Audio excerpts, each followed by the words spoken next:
Well, welcome everybody to another episode of UnBolted Live with me, MJ Bolt, your host. I have got Steve from Inland Auditing Media here today with us to share about his work. Steve, welcome. Thanks for being here. Thanks for having me, MJ. Really appreciate it. You betcha. You betcha. I've been getting to know Steve's work here for the last couple months and I've been very impressed. He does some great digging and deep diving, and I wanted to do this podcast with him to help share with everybody how what he's been uncovering these last couple years. So, Steve, before we get into your work, um, let everybody know kind of what led you to this. I mean, as we were talking, you probably didn't think when you were a teenager that this was something you were going to be doing. So, what led you to this space in your life where you're like, I have got to start digging on what is going on with our government?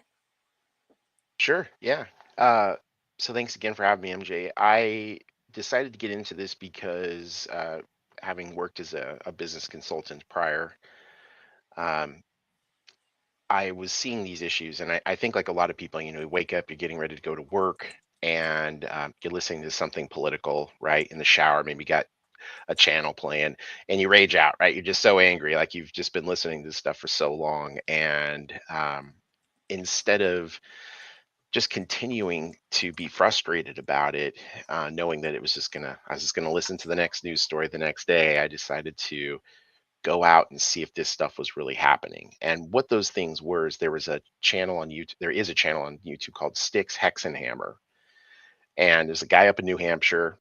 He's a libertarian, and he would just provide commentary on things. And I found his insight interesting, and after listening to a lot of that, I thought, and then watching linked stories, I thought, God, is it really like this? I mean, is it seriously this bad? What? Because sometimes I would see people go out and they yell and scream, and they're extraordinarily confrontational in these videos. And I thought, well, it's got to be that, right? So if I go out and I try to emulate what's being done here, it won't turn out that way. But I was wrong; it did. So even using my legal knowledge and my acumen and whatnot, I would still get these crazy encounters with government. And so initially it was, I think, what a lot of people refer to as just First Amendment auditing. I'm just testing the government to see if they're going to respect the liberties that we all possess. And then what happened is I started getting people reaching out to me when I would do public records requests, for example. They'd be like, "Oh, Steve, I really like your professionalism. You're not antagonistic. You're nice. Got a little wit here.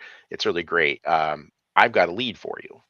So it started out with that first lead, and then I would let people know, "Hey, you know, I got a lead. This is where I'm going here," and it just went from there. All of a sudden, I started getting a lot. Now I get about, I'd say on average 110 tips leads a month. Of that, I get about 8 to 12 that pass the vetting process. And that's what takes me out into the field to do the work that I'm doing. And yeah, that's really what got me here, was just being tired of seeing the insanity, frankly, and wanting to see if it was really that bad, because it was so absurd to me. I couldn't believe it. But yet, when I went out there, it was just like that, even if you're nice, professional, whatever you want to call it. Well, and this is a unique approach. I mean, Steve, so I've got to dig into this further because most people don't wake up and go, I got to go audit the government on what they're doing. And hmm so, I mean, what led you into thinking along that track? Well, initially, like I said, the initial thing was it's got to be everyone else's. I know that sounds terrible to say this out loud, but it's got to be everybody else, not me. It's got to be all these other people's approaches, right? And if I go about this in a reasonable way, it won't be that way. But then it Uh, was. And so then I thought, why is this happening? So then it would be going and doing records requests to get their policies regarding how they interact with people. And between doing those public records requests and then also getting more tips and leads, things started coming together in a way where I was discovering patterns of abuse. I know we're all shocked by this from the government. And I started noticing, like, hey, the government's just completely tossing out the rule book as it relates to itself and only holding the people to account. So as I started looking at that, especially regarding records requests, transparency of the government, I started running across significant issues, delays, installment issues, just straight up violating the retention schedules, not producing records the way they're supposed to, not abiding by case law. And that was just me pursuing things like, hey, there's an oil spill at this school district's bus transportation center or whatever. And parallel to that were these transparency issues. And I thought, whoa, this is even worse than like maybe the oil spill issue. Because if citizens, if the press cannot go out and make these requests, how can they get the records? And if they're going to hide the records, like for example, at the Office of Minority, Women's, and Business Enterprises, I have evidence that they've been intentionally destroying records at the behest of the director of that state agency by the actual public records officer who made a complaint to the AG. And what happened? Nothing. I've got the emails. Wow. So that kind of stuff that made me go, oh my gosh, this is just unparalleled insanity what's going on here. Um, so that's kind of like what got me, yeah, to that. Um, from where So I came. just like digging into like local things, like you brought up the oil spill at a school district. Mhm. And you obviously have an eye or knack for understanding policy as it's written. Mhm. So, I mean, that's a unique talent skill set as it is, right? And you just saw things not lining up. You're like, wait a second, I'm supposed to be able to access these records or access this information. You already knew your rights. So that, I mean, there's a lot there that give you that foundation to kind of go after some of these stories, correct?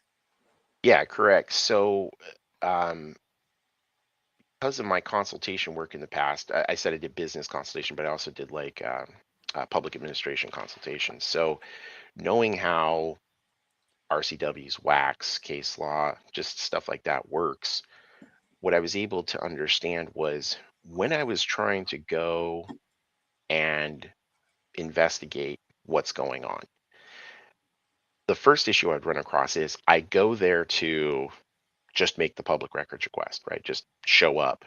And they lose their mind because I'm recording my interaction with my servants. And I'm they, laughing because I've seen that. I've seen your videos. And to our audience, if you haven't seen Steve's videos yet, Inland Auditing Media's videos, he does. He is not afraid to go there and start recording. And you're right. I mean, some of the what you get met with is quite shocking.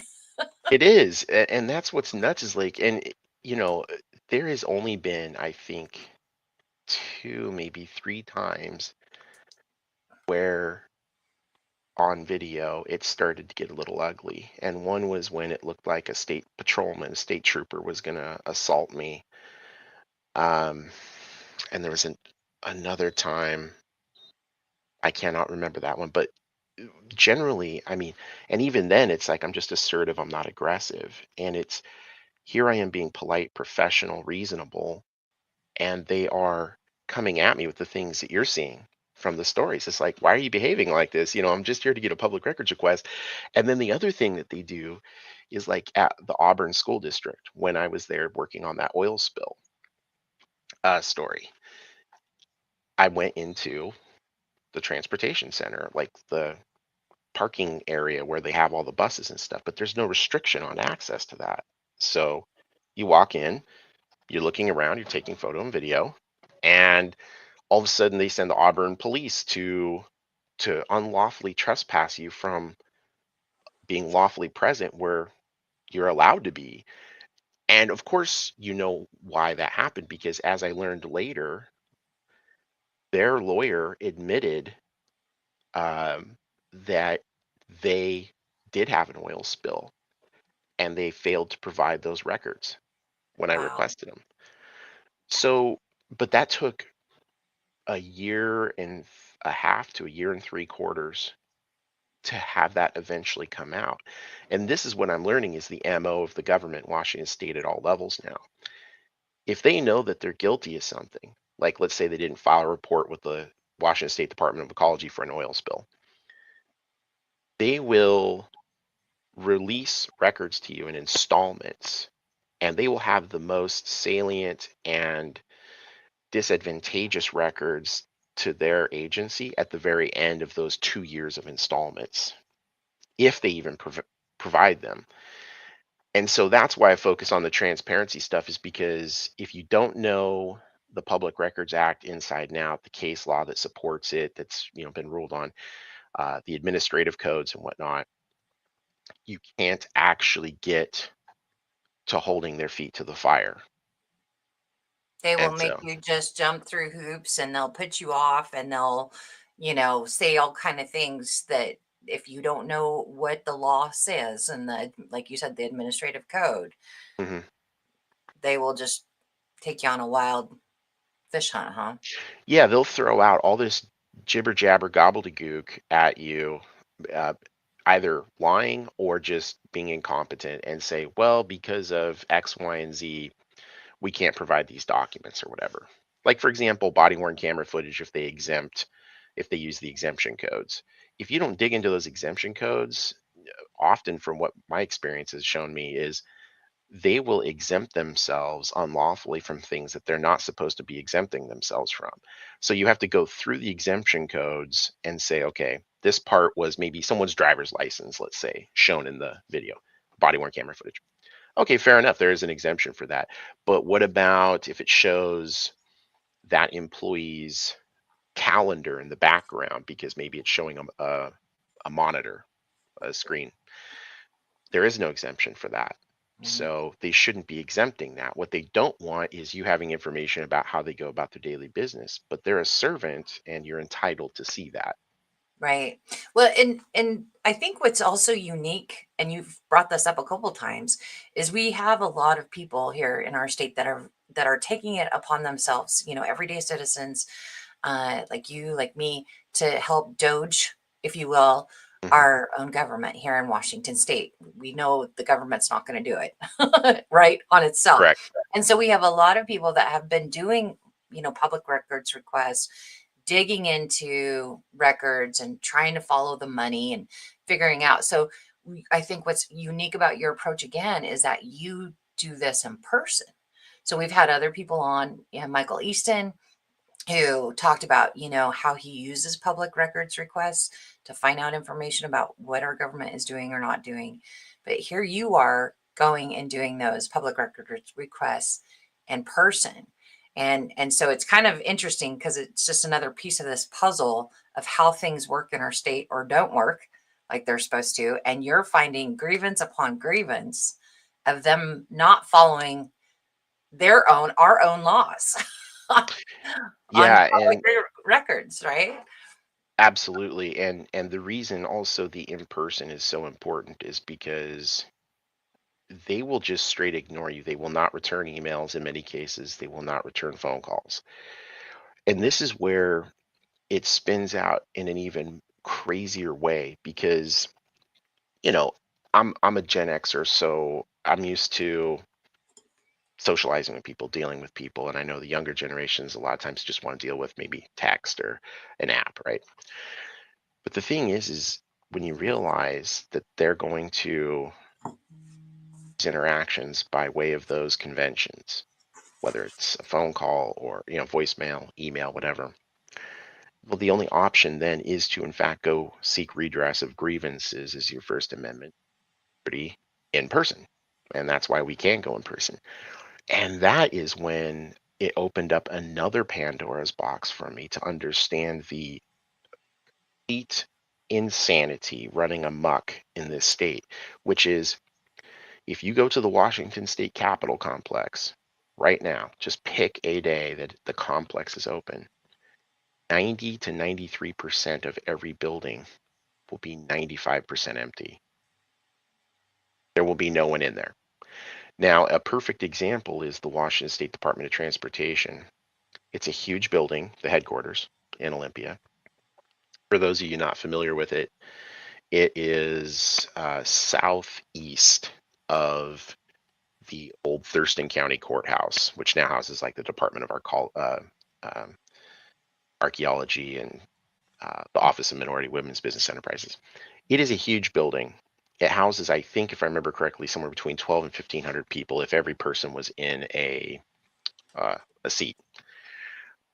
You watch my stories that include the Washington State Department of Transportation, you will see that they have made the foyer a boxed in area that is approximately 15 feet wide and about 6 to 7 feet deep, that is right where the front desk is. And they've got signs. You are not allowed to go, no member of the public is allowed to go anywhere in that building beyond that 10 by 7 foot area or 15 by 7 foot area at all for any reason. And I got on video the head of security admitting the building is empty during the day with the exception of about 15 to 20 people total. It's on video. Like they admit it multiple times because I've gone back to that building 3 or 4 times. Wow. And that's the Department of Transportation? Correct. But Yeah. it's not just the Department of Transportation, it's all those agencies right around there. If you go to the Yeah. Employment Security Department, the old director of ESD, Phil White, he gave me an interview. And it was after this crazy encounter in Auburn at the Employment Security Department there with a building owner. And when I interviewed him, um, he took me back into past the locked doors. There's no one in the building. And that's why they don't want you going into these buildings, because then it calls into question, where are the employees? Yeah. Yeah. What are they doing? Steve, how long have you been doing this kind of work where you've been going into these buildings and seeing this? I'm curious if it changed because of COVID. Yeah, well, great question. So I first started gathering content, and this is worth pointing out. First started gathering content in 21. 21. Yeah, I didn't publish content until 2023, January 19th. Okay. Unfortunately, what happened is my data protection wasn't good, and I lost a whole bunch of material initially. So that delayed my release. And then I also just built back up new stories, and that's when I started publishing in 2023. It wasn't until about 6 months after that, so around July of 2023, where I was just following leads. I would go in and I would seek assistance, and they'd be like, "Well, there's no one here to help you with that." I'm like, "Well, where are they at?" "Well, they work remotely." I'm like, "But it it's 2023. I could, you know, we're past all this." And in fact, it wasn't but just 2 months later in March of 2023 when Governor Inslee's executive order regarding distance working, teleworking, was rescinded. So they had already been pulling back on that anyways. And I would be like, "Well, how do I get a hold of these people?" "Oh, email them." Okay, I'd email, no response. And uh, relating to Washington State Department of Transportation, I then emailed them with a public records request asking for their teleworking policy. And they just straight refused it. They're just like, no, not happening. We're just not going to respond to you anymore by email. So that's what got me to say, okay, I need to just physically go in. And then when I talked to James Sexton, the head of security for Washington State Department of Transportation's headquarters building, I go in and he's like, yeah, there's no one here. I'm like, well, then what do I do? I'm on video saying, you're not responding to me for a public records request on, like, here's the email. And now I come in to seek redress of grievances regarding my inability to get these records because you're just refusing to respond. And there's no one in the building except for security and a receptionist. And how they're facilitating this. That's how they're basically getting away from the public holding them to account. There's just no one around. Wow. Wow. That's amazing. Well, and it really shows that this is the work that we need to do to Hmm. to fix our government. I'm reminded of when Elon and his Doge team were diving into, all the things in the federal government, and they were looking at how many people were, teleworking, how many of these buildings were empty, how much waste, right? I mean, there was Mhm. big news about all that. You're finding a similar situation, if not worse, right here in our own state, right in Olympia. I mean, just to name a few, I mean, we have state government agency offices all over the state. These are just the few that you've happened to go into. Yeah, so I think you laid that out perfectly because when I saw the Doge thing happening, it was ironic to me, uh, perhaps serendipitous, because as I was seeing the intent behind that, I thought, wow, I mean, I'm living this when I go to work. This is like what I'm witnessing. I'm capturing footage, audio, video, still photography of empty buildings, no one showing up to work, and not being able to get the things that you need appropriately. And that's what made me then address the issue of, um, public records. It then made me think, okay, well, if public records cannot be attained and you can't get them in person, or at best, they're going to drag out the installments for protracted periods of time until the most salient records are at the end of a 2-year installment process. The the news has effectively run its course. The effect of whatever they're trying to either prevent or maintain is so established at that point that it's kind of irrelevant to the public, right? You know what I mean? It's like if you Oh, had yeah. a bad policy, whatever it is, Yeah, policy X. And if they can wait you out, right? that's exactly what they're doing. And so getting to the index stuff that you and I have talked about quite a bit now, the reason that even came up is because, yeah, I'm sitting there. I do a lot of legal analysis. I love just reading legal stuff. I mean, literally, I am the guy at the end of the day will sit down and read a full SCOTUS um, ruling because I just love reading case law. It's, I know, very I know boring who for to most go people. to. Yes, I love it. So I was very frustrated at the end of a work day. I can't remember what story I was working on, but I thought I've got to be missing something in the Records Act. There's got to be some mechanism to combat this kind of obfuscation and uh, bad actions on behalf of the state government. So I started going back through the Public Records Act again. And when I got to Section 70, um, which covers many different things, Section 70 also covered this index. And when I looked at it and I was like, I don't remember reading this. And I realized, oh my gosh, all the most important things that a citizen would find they want to get immediate access to are required to be indexed by name. So if you call, let's say a record, the Office of the Governor's Human Resources Manual, right? Let's say that's one of their documents, an administrative staff manual, and you want to get that. One of the things that often happens during records request processes is a clarification request by the public records officer. You may call it something other than the human resources manual, like the made up name I just provided, but we end up kind of talking past one another because though we're talking about the same thing, the title of it is different. Yeah. This is where public records officers abuse the public like professional obfuscators. They will play games with the clarification process, but like, I just don't know what you're talking about. Can you clarify again? And you go through this back and forth forever. And they're just waiting you out, stalling, trying to find a way to just make you quit and just stop requesting this. And that's the point of the index. If you can go to the index and say, I'm looking for X, and that agency literally calls it X, and you're requesting the very name of the thing that they have in their index, they can't ask for a clarification. There's nothing to clarify. It's like I'm asking for something that you call X. Bam, it's done. And the evidence of this is when I went to the Washington State Healthcare Authority as a follow-up. I went in. They actually had the complete index ready. I was shocked. It's 700 pages. So I pulled open the index and I looked for their teleworking policy, and it was there. And I got my public records request done in 10 minutes. Said me only ever in the history of Washington State's public Wow. records. So there are examples of some agencies doing it correct. And you said it was the Washington State Healthcare?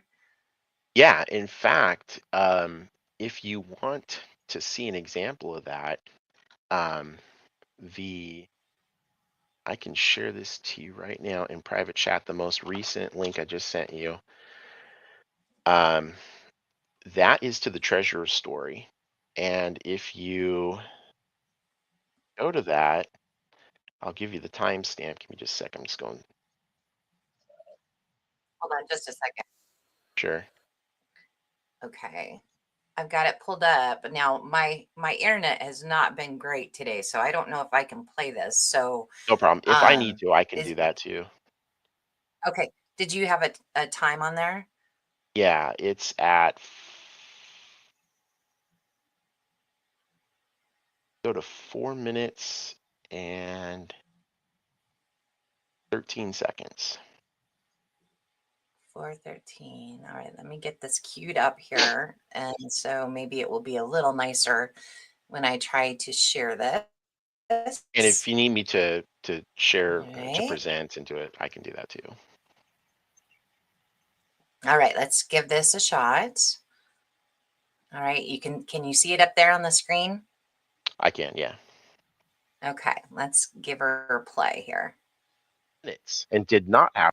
And tell us again what we're looking for.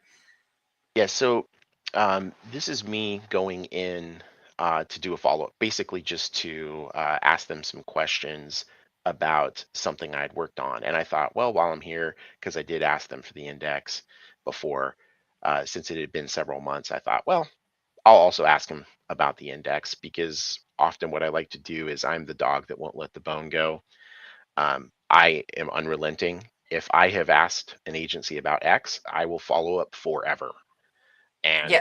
And part of it Sounds is like to just, you have to do that. yeah, Right. part of it is just to demonstrate to the public, which is newsworthy, the incalcitrance of the government. And if I just show them 1,000 times that they don't care, at least I'm reporting to them with evidence this is their Yeah. behavior. So if you want to change this, you need to fire these people. you So know? this is actually an example of what should be done, correct? We're going to see an index here, I'm guessing, and so this is like, okay, this is how it should be. Is that Y- correct?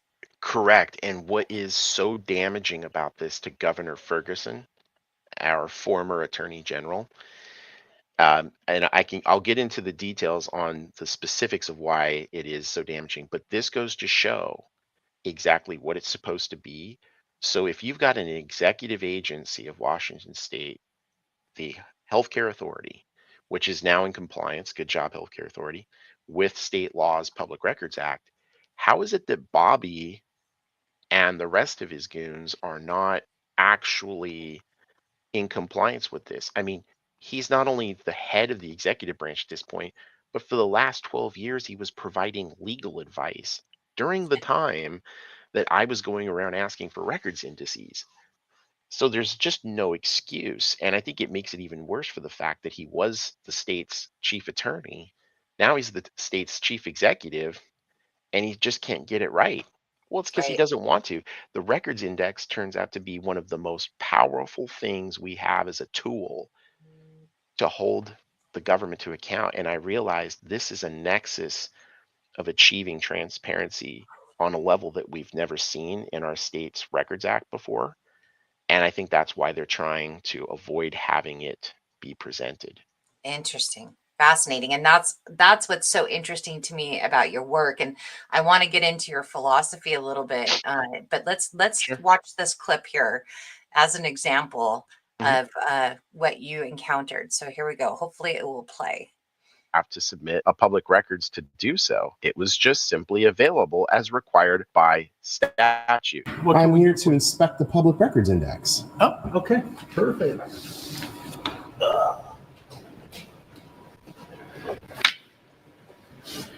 And I was wondering if I could speak to. Wow. Open government mode activate. Form of openly transparent government agency. Go. As much as I like to give a fun nod to the Wonder Twins here from my childhood, I have to say, wow again. Look at this. Justin from the Healthcare Authority is coming out with the most robust, transparent form of an index you've ever seen from any agency in the state of Washington. I'll be giving a complete follow-up on this particular story soon. But for now, look at what government transparency journalism can achieve, everyone. It is because of you all keeping my feet on the street so that I can report on these stories that this kind of change in government can happen. You're also going to see quickly how this records index, now that one is properly put together, can actually serve the public, and very well indeed. Remember this index here, everyone, and in a few, how badly the Washington State Treasurer and most of the rest of the executive branch is failing epically the citizens they're supposed to serve. To the pro. To who? The pro. Who's the pro? The public records officer. Oh, Now that's what I'm talking about. Look at you guys. yeah. Either you're one of the oracles at Delphi, and you're a very old person, having come from ancient Greek times and are a diviner, Okay. or somebody told you, I might be coming in to inspect the index. Now that Rue knowing smile is leading me to believe the latter. Seriously, I don't want this to sound sarcastic because I know I've had some freedom disputes with you guys in the past, but I'm proud of you guys for getting this squared away. Seriously, this is what I expect from my public employees. This is fantastic. There it is. Oh, we found it. Is there any way, I don't know if they're allowing you guys to do this, but can I just get a copy machine copy of Yeah, I think I can do it. I don't see there's a reason. that's it right there.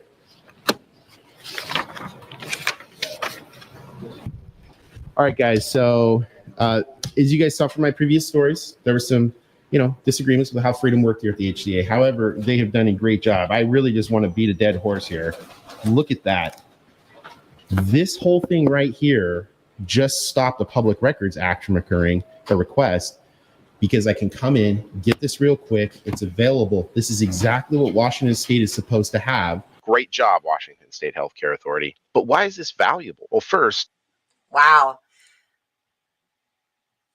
That's amazing. That's amazing, Steve. And so that's what it's supposed to look like, right? correct. Yeah. And the fact that you can go in and achieve attaining whatever record it is that's required by statute to be attained instantly on the spot is something that is devastatingly bad for a corrupt government. Because if you can go in and ask for a final order, a declaratory order, an interpretive statement, or a policy statement and get it instantly, they have to respond to potential problems that arise from the public's awareness and maybe calling them out in a way faster way. And they don't want that because we know in Washington State, the state government is, well, all levels of government in Washington State are profoundly corrupt. And if they have to respond real time to a Mons Olympus sized amount of responses from the citizens, they won't have an ability to actually respond appropriately. And that rage will come at them. It will come at them in mass, and they'll know they'll have to pay the piper for that. Right, right. Eh, So I want to get into, there's a couple of things I want to make sure to do. Number one, I want to make sure that you spell out for the public what is on our statutes, what is the law of the land in Washington State, what it should be, right? This is the law, and kind of give them the history. I mean, this isn't something recent, right? So I want to do that, but then I also want to make sure that we talk about why you do this approach, because I think some people could go, oh gosh, public records requests, and it's like minutia and getting in the weeds, and it seems like such little things when we have such corrupt government. So first of all, let's deal with the policy. Will you share with people what is the law around public records requests, and then also this index that you've been talking about? Absolutely. You are such a great interviewer. You have great questions. Thank you. So the Public Records Act, first of all, is found in Title 42, Chapter 56 of Washington State's statutes. So for those of you that maybe are paying attention, maybe you're not from Washington or you've never heard of the RCWs, it stands for the Revised Codes of Washington. Those are statutes. And then there are administrative codes, which are the Washington Administrative Codes.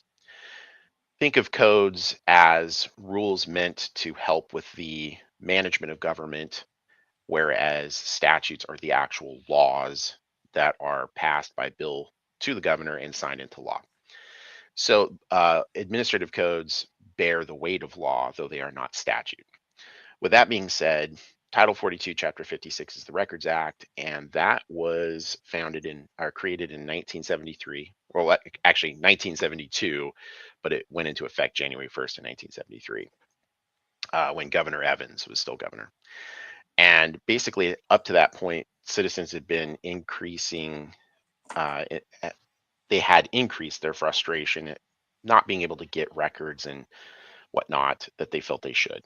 So this was created. Now, back then, of note, and it is somewhat important, is the RCW was RCW 42.17. And that changed in 1990. And the reason that's important is because the initial version of the Public Records Act had a very, very significant difference that relates to the governor's story.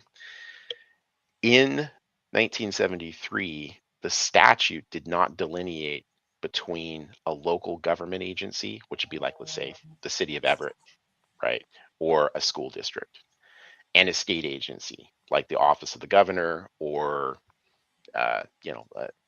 OM, WBE, or Department of Transportation. And because of this, it allowed all agencies to exempt themselves, because in the statute in 1973, it allowed them to say if there's undue burdens, they don't have to create a records index. Well, the Office of the Governor and other state agencies did this back in 1973.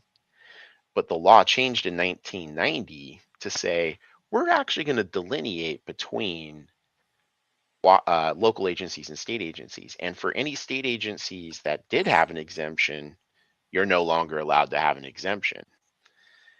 And that's where the problem comes in here. Several agencies did exempt themselves and did not reverse that in 1990. They've been out of compliance since 1990 for 35 years. My goodness. And this is pretty amazing. I'll be honest. I have not looked at this chapter before. I cannot believe how big it is. I mean, I came from education, some of you know, and so I looked at RCWs around education, and I thought those were, tedious and a lot. This is I'm scrolling through this, and this is all under the Public Records Act. The one chapter, which is now, like you said, 42.56. Yep. And we're still scrolling through it. Yep. So, It's insane. If you can scroll up to section 70, 42.56.070, that's actually the which one was section. it? Say it again. 42.56.070. 070. Okay. Yeah, Title 28A for the education statute is monstrous as well. So if you click on that and scroll down to subsection 3, this is what the law states. It says each local agency. Well, in section 10, so 42.56.010, it defines what a local agency is. And colloquially speaking, like I said, you could think of that as like a municipal corporation, like a city, a library district, a school district, anything like that, sheriff's office, whatever. A state agency is very clearly defined, being different. That would be like the Office of the Governor, Treasurer, etc. So this matters because, as it says here, each local agency will index A through F. So final opinions, policy interpretations, etc. If you scroll down to 4, it says a local agency need not maintain this as long as they issue a resolution, order, etc., that explains what their undue burdens are, and the extent of the undue burdens, and that's in 4A. This is the absolute crux, and I've got some recent I got some updates from just yesterday for you when we get to that point, NJ. That is about the office of the governor and proving that they are real time right now floundering in an effort to try to get out from underneath this, because I've got an inside source that is feeding me information by way of records that goes to show that Bobby knows what's going on and they're intentionally avoiding this. But in 4A, it says you have to specify the order with the reasons and the extent. Not one single local agency in the entire state of Washington has described the extent of the undue burdens until very recently. It was a couple of fire districts. And they're completely incorrect. They're wrong, and they are literally lying on their orders by way of their fire commissioners. So I want to make sure that people are tracking here that Sure. this part of the public records request, this part of the law, basically, if we go back up here to 3, to Mhm. subsection 3, it talks about how they should maintain an index. So describe for people, just in plain lingo. I mean, like you showed at the healthcare authority, it's an index of certain things that should be made available to people, right? I mean, just kind of give this synopsis a little bit so people can envision what we're talking about here. Sure. And I appreciate you asking that, because I don't want this to sound condescending or rude or anything. So I'm just going to literally define an index, because I think that's obviously important. In this case, an index is just a list of information that identifies, usually, by like maybe subject matter or a keyword or phrase, a title, what it is that you're looking for. And in this case, the categories, as you can see in A through F, are final opinions, including hearing and dissenting opinions, as well as orders in the adjudication of cases. So let me give you an example, because sometimes real world examples work. Just like when we were all taking algebra back in high school and people go, when am I going to use algebra? It makes no sense. Sometimes having real world examples helps. So with final opinions as well as orders made in the adjudication of cases, think of PERC, the Public Employment Relations Commission. They make adjudications for employment all the time. So like if you have a public employee that is disputing something about their employment, they can make a complaint, they can ask for an administrative hearing through the Office of Administrative Hearings to rule on whatever the issue is afoot. That final opinion must be indexed. It must be published so that people can go and look it up and say, hey, look, what's going on with this agency? So that's one example. And then when you go to B, where it says statements of policy and interpretations of policy. So think about, let's say, again, local agency, the mayor of a town issues a policy, let's say about maybe COVID when that was happening. This is how the city of Wenatchee is going to enact the governor's executive order. So I'm going to make a policy statement regarding that enactment. Well, that has to be indexed. Administrative staff manuals could be like the human resources manual I spoke about earlier. Planning policies and goals. That's pretty straightforward, right? I mean, look over at Spokane, for example, with the freeway connector going north, right? That would be an example of planning policies and goals that need to be indexed so that the public can quickly go there and say, what is current for this? Right. And then you've got correspondence and materials. So basically the correspondence and materials that you can see there relates exactly to what they list. Right. Regulatory, et cetera, right? So all of these things combined are things that are the most salient and important to the citizens. They should be able to get to these, and the examples I provided, I think, are salient examples that demonstrate these are real world impactful things that people need to be able to look to quickly.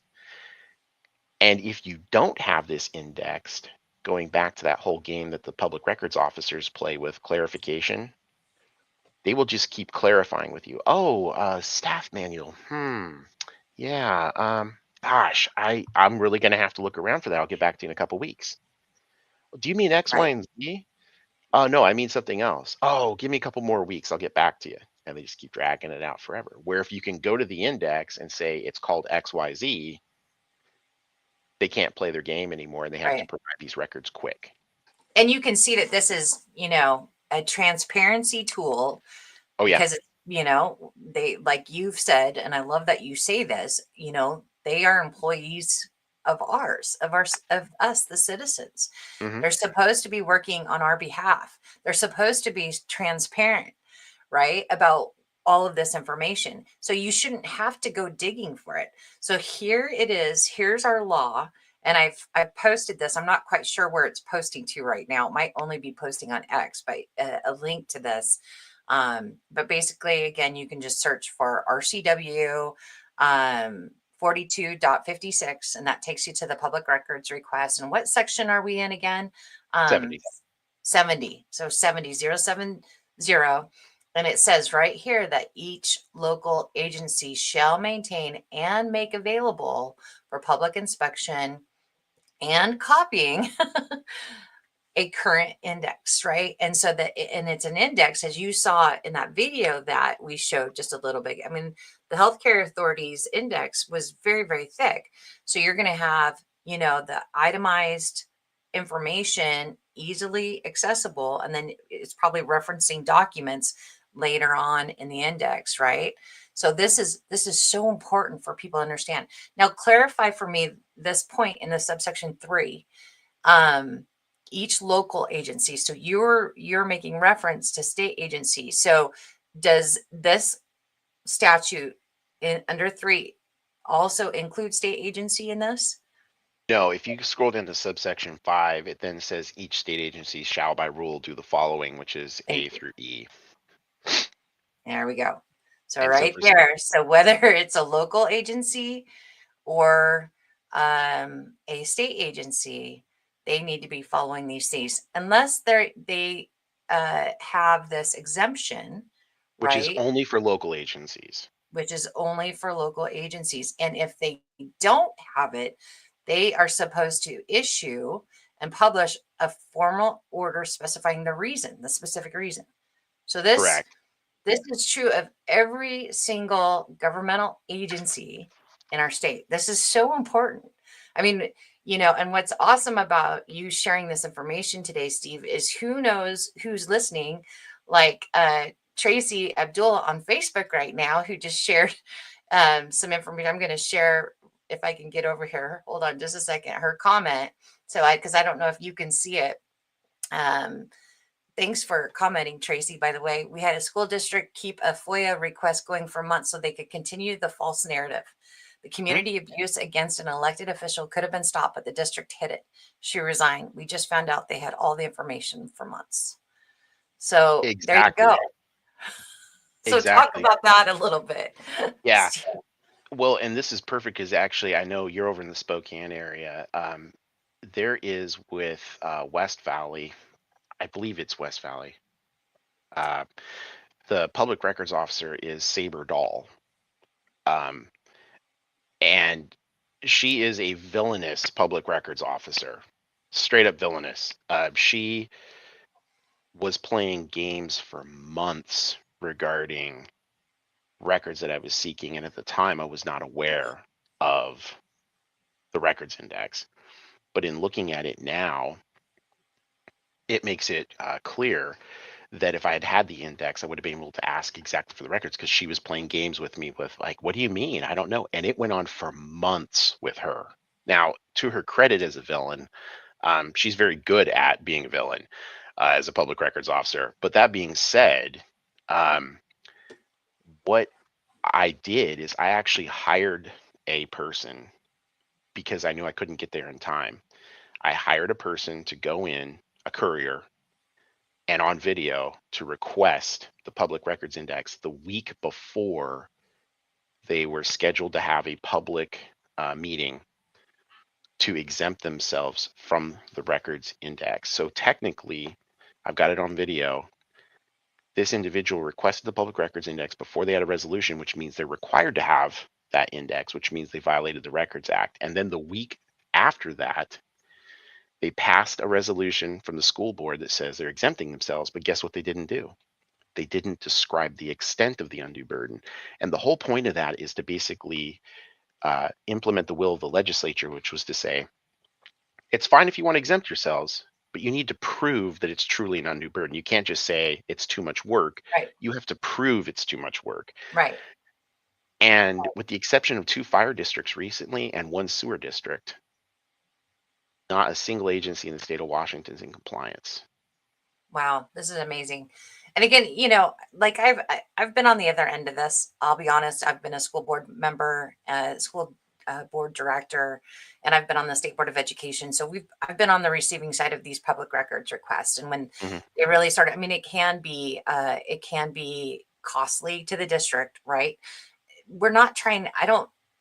This is not trying to abuse the system and cause undue cost and stress. This is just telling, I mean, these are laws that have been passed by the lawmakers in our state to ensure that we have transparency of our government that is supposed to be working for us, and transparency in our policies and stuff. This is, this is not frivolous, right? And I get it. It can be hard because it can take some time by these agencies to produce these documents, but this is law. this is law. Correct. And the irony is you make a really good point when you say it can be costly. Well, the sharp irony here is, if, let's say, and we know that citizens request the things that are listed in the records index frequently, right? Like during Yep. COVID, people were requesting everything about COVID, whether it's policy statements, interpretive statements, executive orders, final orders, declaratory orders, whatever. And they were doing that at a state and local level. Now, if agencies indexed all of those things which are required by statute, and they could do exactly what I did with the Washington State Healthcare Authority, as you saw on video, I got my records request done in 10 minutes. Yep.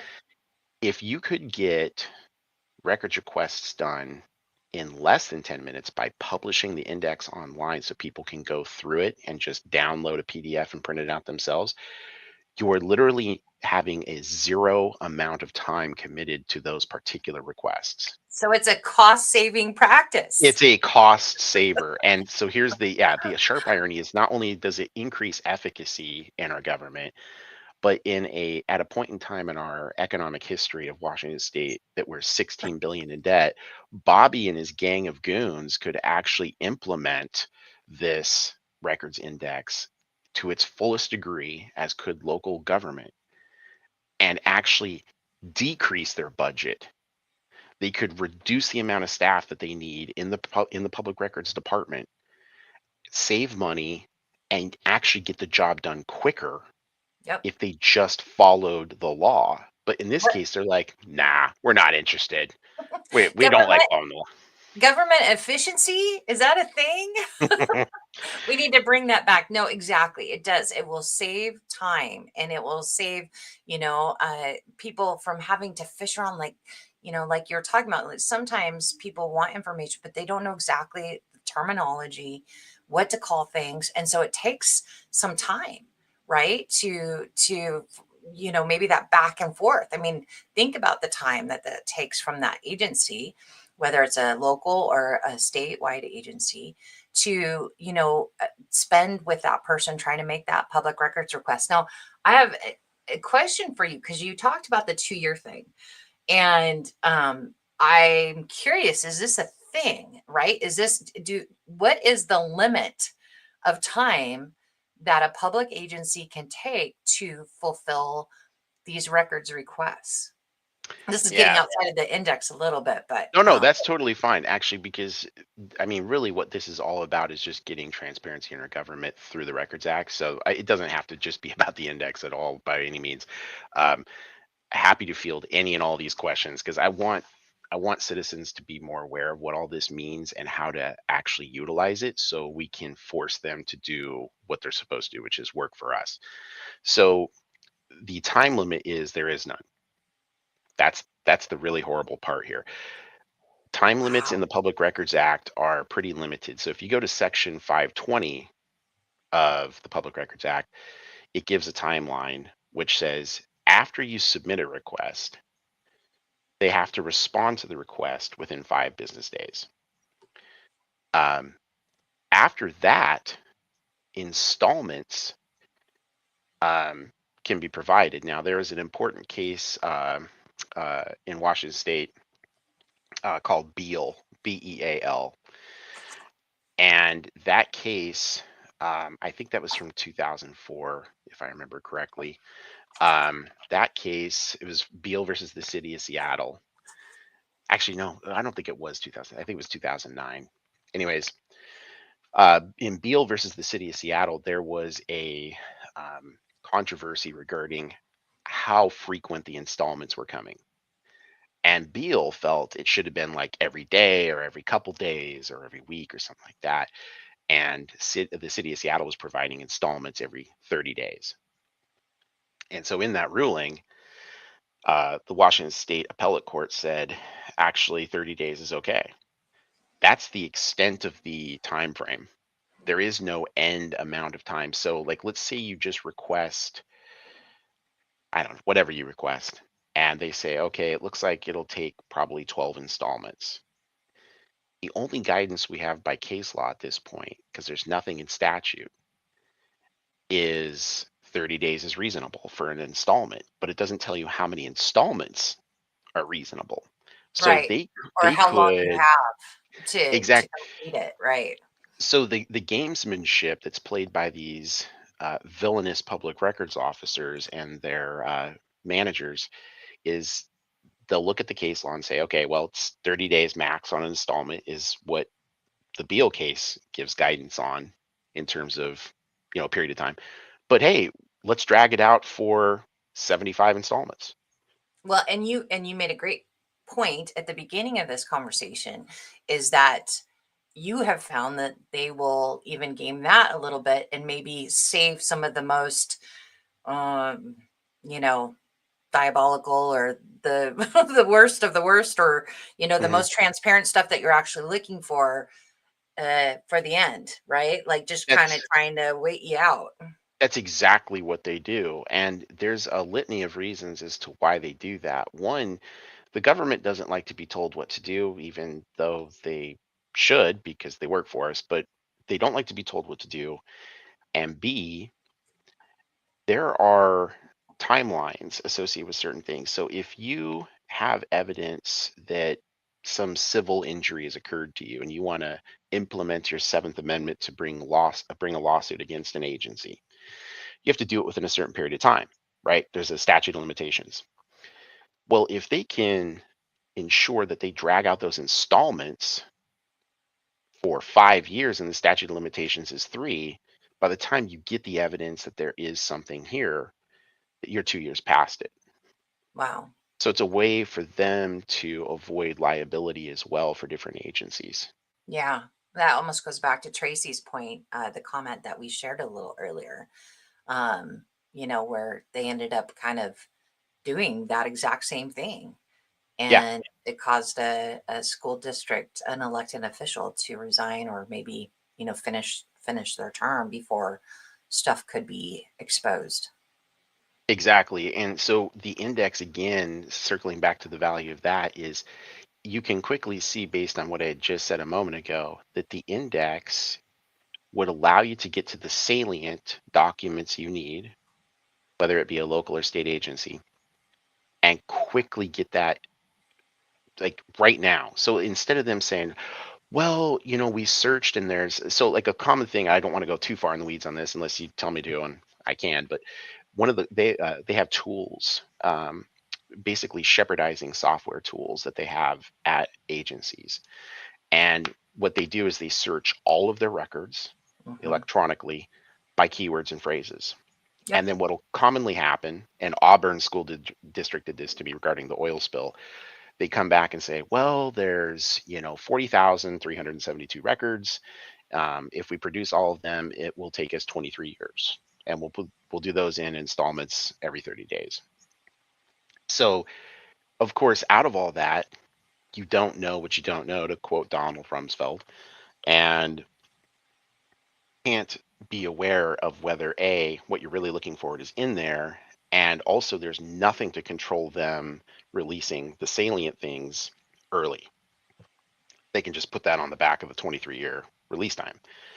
So the index would allow you to go and say, oh, actually, the documents I'm looking for are A, B, and C here. So I'm just going to request those 3 things, which should take you about a week. Yeah. They don't want that, because if you can get those documents in a week, they're hosed. Right. What when was this index put into law as a requirement? So the session laws show it was being debated in 1972. Or I'm sorry, that was an initiative. Apologies. It was implemented on January 1st, 1973, and then there were 2 changes to the Records Act regarding or 1 change to the Records Act regarding the index, and that was in the session laws in 1989, which was implemented July 1st of 1990, and that's when they delineated between local and state agencies, and then at that point in time, said, hey, state agencies, if you don't have an index, fair enough, but you got to have one now. It's going to Yeah. happen. You're going to do it. And, the executive branch is like, if you mean have an index, you mean not to have an index, we will in fact do that. But it goes even further, that the Office of the Code Reviser, in concert, in conspiracy with the Washington State Department of Transportation, Employment Security Department, and the Office of the Governor, actively broke the law, as far as I can tell, by illegally maintaining an administrative code for each one of those agencies that completely contradicts state law. So, to give you a hyperbolic example, we know that murder is illegal, of course, in Washington State and federal. But we'll just take the murder statute for Washington State. You can't murder somebody. We all know this.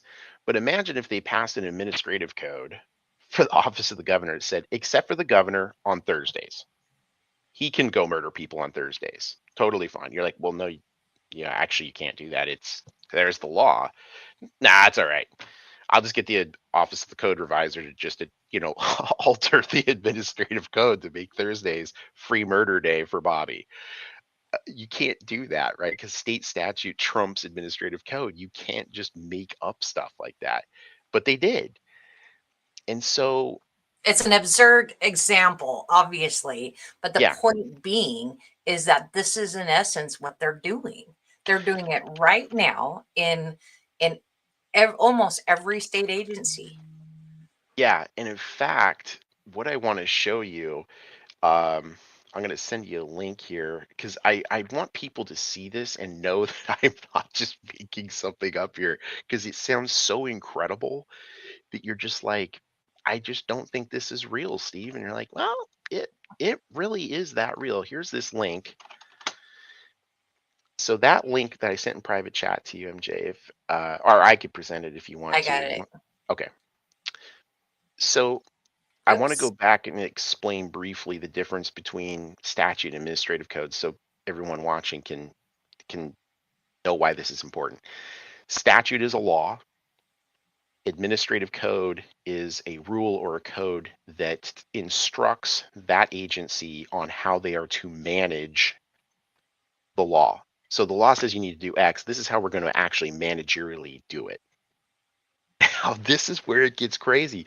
So this is the administrative code for the Office of the Governor. So WAC So, 240.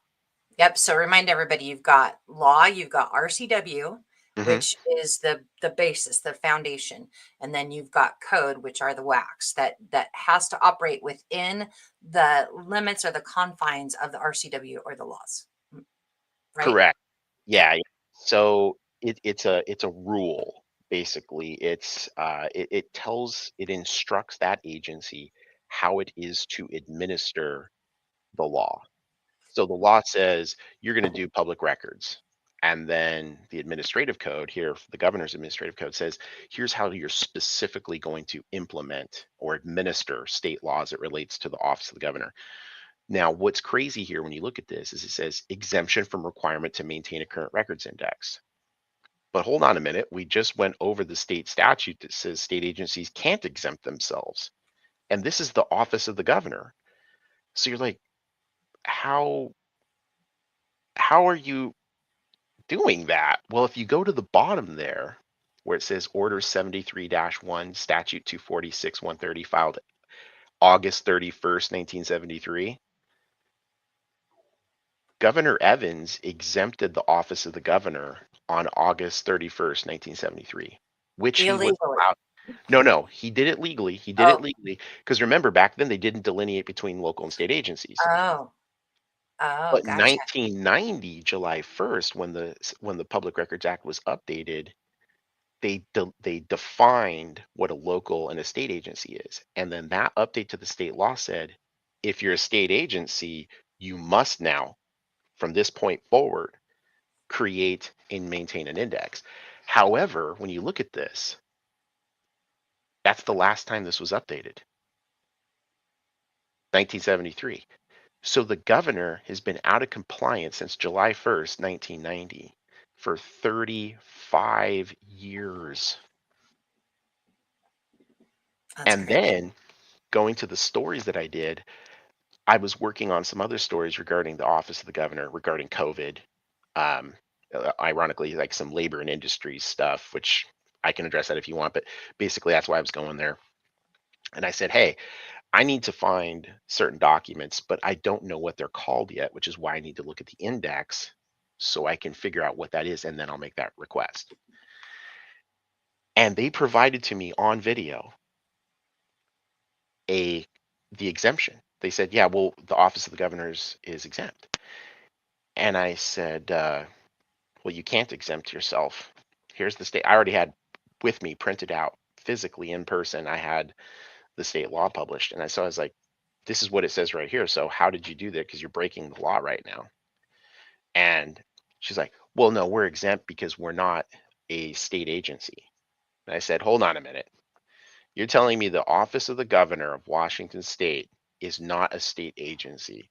To which she responds and says, exactly. And I said, well, then how come RCW 4256 subsection or section 10 defines the office of the governor as a state agency specifically? She goes, well, that's just what we have as an exemption. Then she walks away.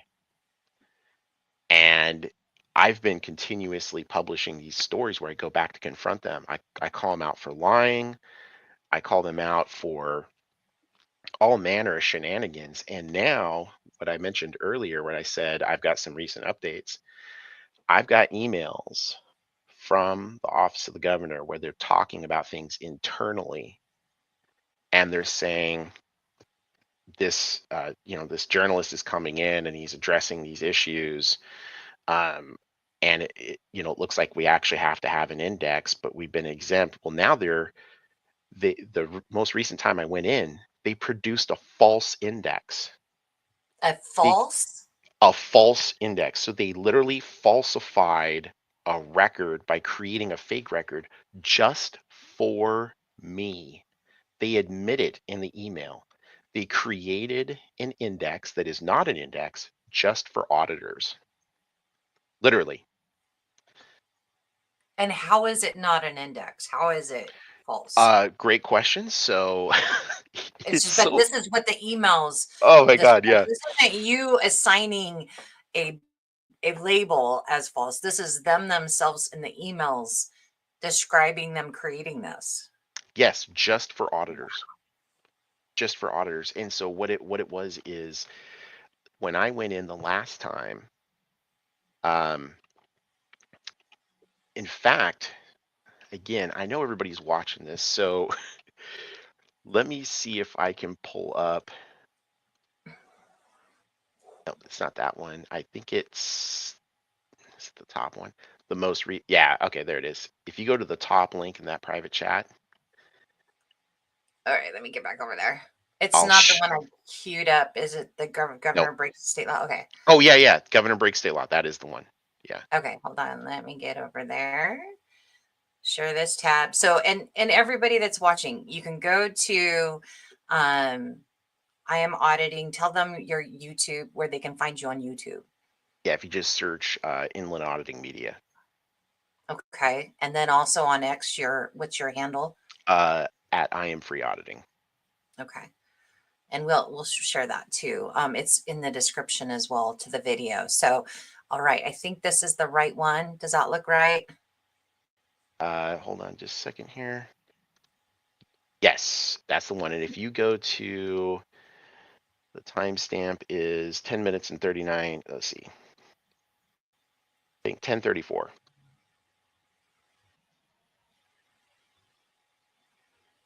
We'll start about Yep, 10:38. 10:31.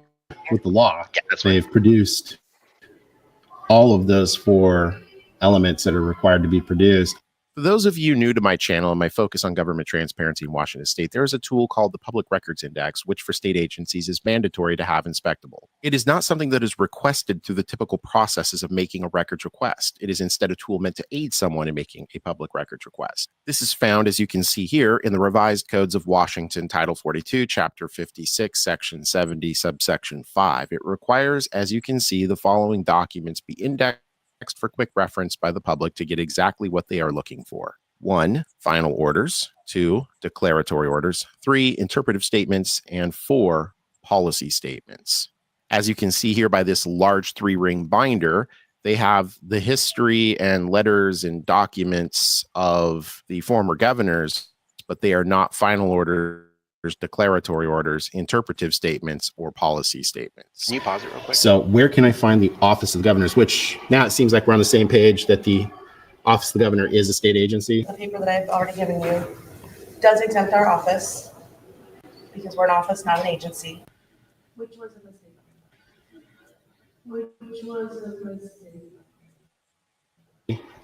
Where would I find index for this state agency?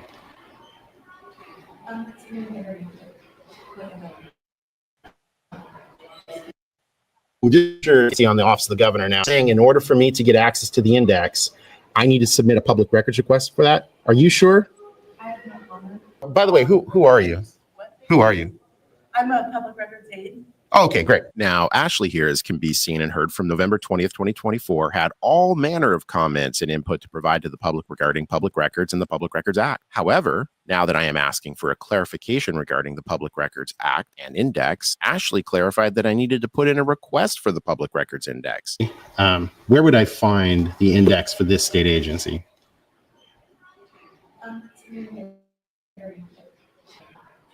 Yet just moments before, she told me to reference the large 3-ring binder saying that that was the index as seen here. The records index? Yeah. Should be available in binder down here. So to Ashley, Catherine Leathers, and Bobby, which one is it? Is it the records index or not? Ashley said it was, yet now she is saying it is not, that I need to request it. It's all quite confusing. Yet the Washington State Healthcare Authority seems to have it down pat. That's a little embarrassing since the governor oversees the Washington State Healthcare Authority. Seems like more lying is afoot here in the office of the governor, which, by the way, I just want to remind everyone, it is a state agency and not just an office. The paper that I've already given you does exempt our office because we're an office, not an agency. Which was a mistake.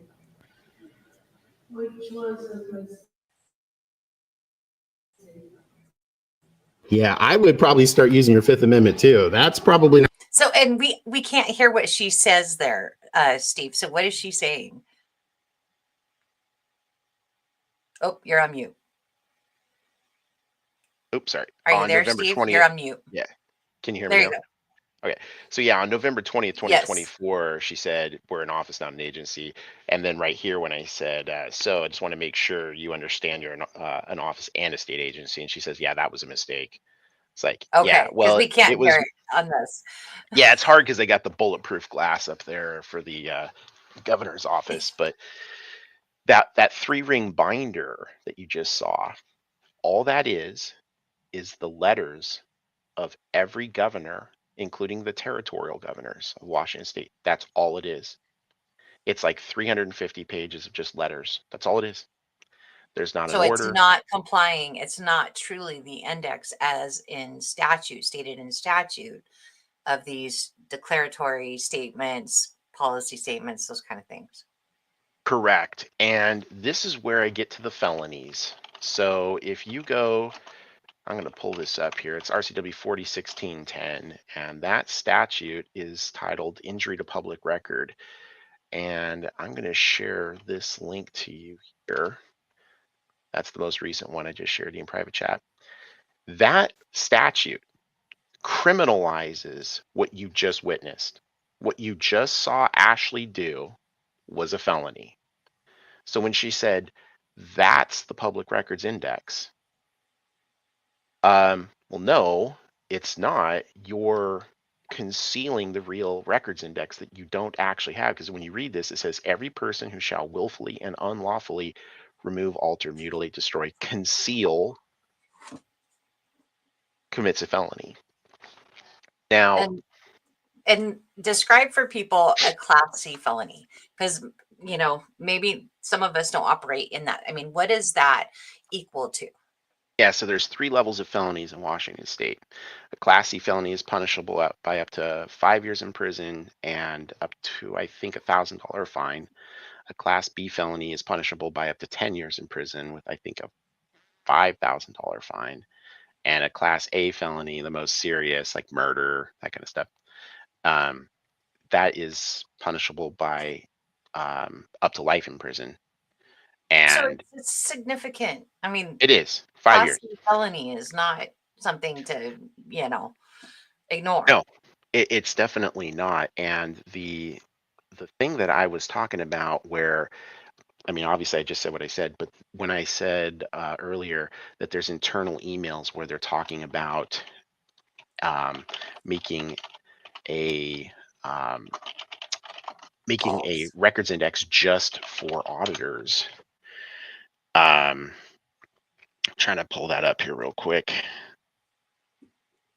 Wow, this is Yeah. crazy. Well, anyways, yeah, so I won't go digging through that, but the idea here is that I've got an email that says we've created this just for auditors. So what they're doing is they're knowingly saying we're not creating an index based on statute, which is a requirement for us for Washington State. We're going to create this one for auditors because they're the ones coming in asking for it. And since they are, and we haven't put together the actual index yet, which we're required to do, we're just going to put this out there as a false flag. That is, in effect, concealing the record. What they should do is actually come out, just like the Office of Minority Women's Business Enterprises. They admitted on camera, their chief operating officer said, we don't have one, we're working on making one right now. The reason they don't want to say that is because the moment the state agency says on camera, we don't have it, we're working on creating it, they've admitted to breaking the law. Bobby cannot fathom admitting that he has broken the law. And if you go to the office of the governor and they say to you, we don't have one, but we're working on it, then your cause for action in civil court to bring suit against the office of the governor for violating the Public Records Act for 35 years is guaranteed. That's just and that's what's happening here. They're avoiding that admission because what they want to do, because I do have a lawyer that I'm talking to about suing the office of the governor at this point. What they don't want to do is just basically having an open and shut case. What they want to do is drag this out for years in the hopes that they can come into compliance beforehand. Because there is a case, there's another Supreme Court case in Washington State that says, I think it's Cantu versus Yakima, but either way, it says if they produce the records, they're no longer in violation. So this is all about the Administrative Procedures Act of Washington State and them using it to come into compliance before they get sued. right. They're Right. desperate to do that right now. This is just amazing. I mean, it's just amazing to me. It's kind of like mind-boggling Mhm. that this has been going on for 35 years. Yeah, for the office of the governor. Now, if you really want to go for some wholesale insanity, the video of me with the treasurer, um, this is the treasurer one. I sat down and interviewed the chief legal counsel for Washington State Treasurer Mike Pelliciotti. Her name is Devin Phelps. Really cool. I know Devin probably isn't my #1 fan, but she did have the courage to sit down with me, and I applaud her for that. She had the courage to sit down with me, and she gave me about a 20-minute interview. And I did mop the floor with the office of the treasurer in that interview. But regardless, she had the courage to actually have the interview. And I proved to her in the interview that they've been out of compliance for 53 years. 53 years. And this is the Department of Treasury. The Wow. office of the treasurer. Yeah, this what is and what is this binder that you're showing right here on the screen? Let me look at that. Hold on. Okay, And that was from earlier when I showed that clip of me going into the healthcare authority. okay, so that just happened, and that's where it was queued up for me. Okay, all right. Yeah. So that's the good example of what it should look like, and then you're probably comparing it with what the Department of Treasury doesn't have, right? Yeah, so when I went in, so the office of the governor exempted itself lawfully back in 1973, August 31st, as you saw from the administrative code for the office of the governor. The office of the treasurer never exempted itself. Now, it could have for the first 17 years, right? But it didn't. So when I confronted Devin in that interview and I said to her, and I'll give you the timestamp because it is savage. When I confront her about it and I said, well, in effect, what you're saying to me is the office of the governor has been out of compliance with the Public Records Act for over a half a century.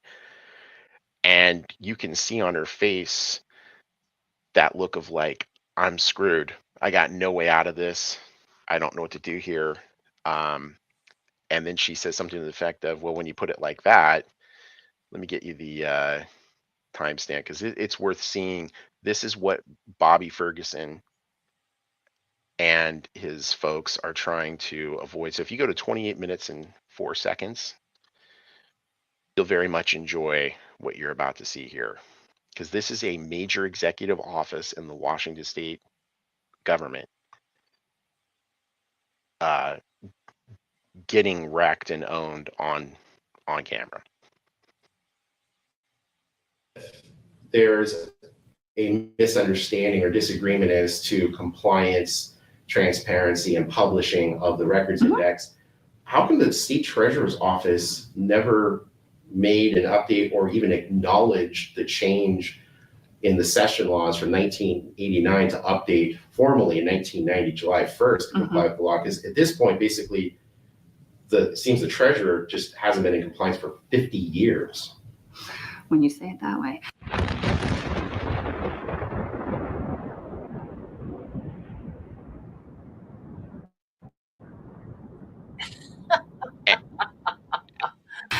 Again, I cannot speak for anyone who was previously here, so I don't know.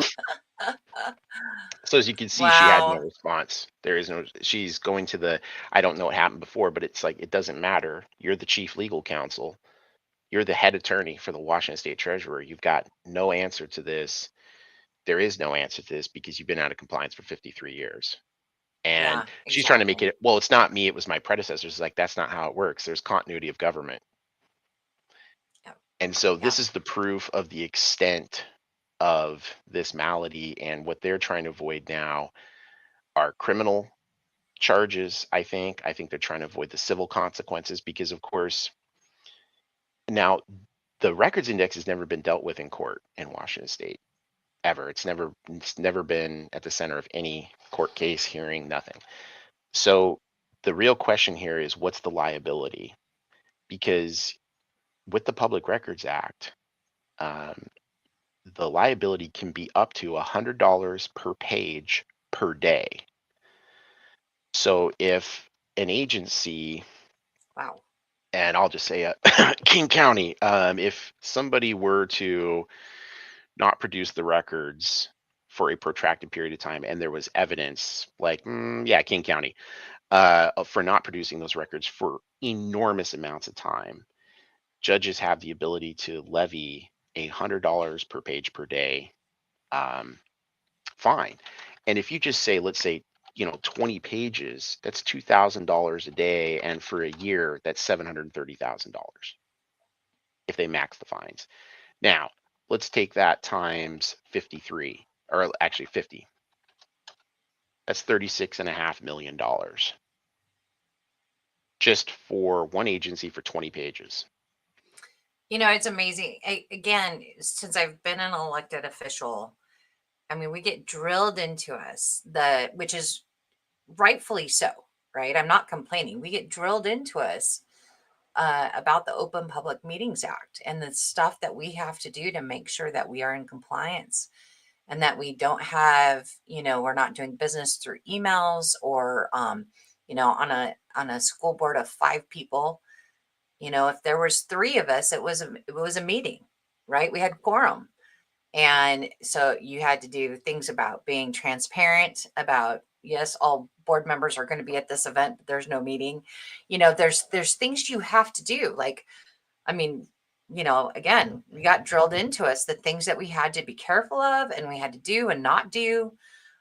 Business through emails, more than 2 people, those kind of things, or any business. But I mean, be careful of any emails. You couldn't have more than 2 board members on. I mean, just the monotony of these laws and stuff that we're so careful of. And yet here we have a whole section of law that is being completely ignored. Yeah, and It's amazing. potentially to great cost, because the example I just gave you there is a lot less than, for example, the Healthcare Authority. If you go off the Healthcare Authority's 700-page index that you just saw there, you times that by $100 per page per day times 365 times 35, that's $894 million if you got a That's max just fine. one agency. One So agency. yeah, you start thinking about the multiple agencies Yep. or offices, whatever you want to call them, that are not in compliance. Yeah. Billions of dollars. Now, of course, I want to clarify that that's maximum fines. So Right. remember, everyone that's paying attention, in Washington State, our judges are elected officials, even at the Supreme Court. In no universe would you ever see the Supreme Court of Washington State issue maximum fines to a detrimental level against the state government even in the best of times, especially in a $16 billion deficit time. Well, but sometimes they do that to cause a change. When you have a repeat offender, which is what you have here for 35 years plus. Yeah. I agree with you. Like, I agree with your assessment. That's unlikely to happen. But here you have a willfully unlawful trend, to say the least, continuing to happen for 35 years. Now, obviously, you're doing what you can do to make this known to them, and that may be causing some changes, right? Yeah, I think it is. I think they're obviously aware of it. The changes that are happening right now are really just in the background. So the typical, I mentioned the Office of the Code Reviser earlier. To change an administrative code takes quite a bit of work. A swift turnaround time is typically considered about 8 to 12 months. If you're trying to make substantial changes, it's usually about 2 years. Yep. And I think what they're trying to do at this point is delay, which is what they're doing, putting out fake stuff like the letters of the governor and lying about it, saying that that's the index when we all know it's not. They're just delaying so they can get the administrative code updated and get all of the records indexed. Yeah. Now, one of the emails I received also recently, this 2 days ago, is that the Office of the Governor, I'm not kidding you, the Office of the Governor issued this in a public records request to my source, an email response that said, the Office of the Governor of Washington State does not have any final orders, declaratory orders, interpretive statements, or policy statements. So there's nothing to index. Yeah, no policy statements. Like, let's just take, again, COVID. What's the odds that there's no final orders regarding COVID, no policy statements regarding COVID, no interpretive statements regarding COVID? I'm going to go with the number 0%. Jeez. And that's where they're at, is they're so willing to just lie. And the problem here becomes, how do you deal with that? Well, Nick Brown would never issue criminal charges against pretty much anyone in the government. He'd watch his own children die in a fire before he would do something like that, because he is just that kind of a corrupt, politician. He is just terrible.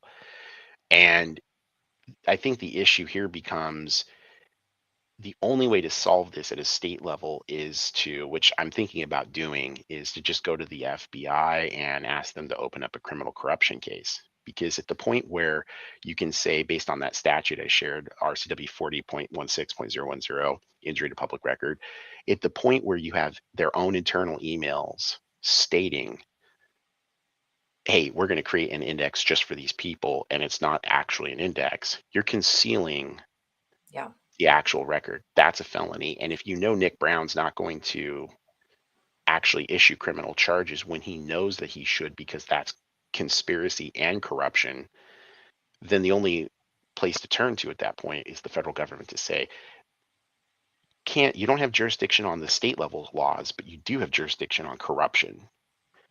And I think this is a case where Bobby needs to be arrested. I don't think Nick Brown needs to. I think he's young. He's not a particularly talented attorney, so he's probably just in way over his head. He's probably not actually understanding what's going on here. But Bobby does. And Jay knew what he was doing too. So you dealt with, let's talk about that a little bit, because you dealt with you're talking about Ferguson when he was Attorney General for, how many years was he Attorney General? 12. Okay, so 12.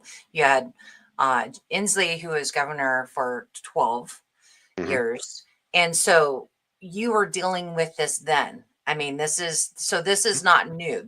You were dealing with the old administration, and these mishaps and these not following these policies back then. So like you said, Ferguson knows this. I mean, this is not new information. Correct. And I think that's all part and parcel of why they're putting up these delay stall tactics while they're looking to change the administrative code and create the index, because they know they've got a safety net with Nick, because Nick, like I said, Bobby could commit crimes live streaming and Nick would not arrest him. So the only option here is to have the federal government exercise its jurisdiction through federal charges of corruption and conspiracy to hold the state government to account, since they don't have jurisdiction over state laws. Right. And that goes back to, like you were saying, Bobby, when he was Attorney General, was the one providing legal advice to Jay Inslee regarding this very issue. So now there's no way to avoid the culpability here and the complicitness in lawbreaking when the former Attorney General who's giving advice to Jay now becomes the governor. Right. He himself is personally aware of this and was giving legal advice regarding it. Right. And what's interesting to me, again, when I was on the State Board of Education, I remember they're having new training.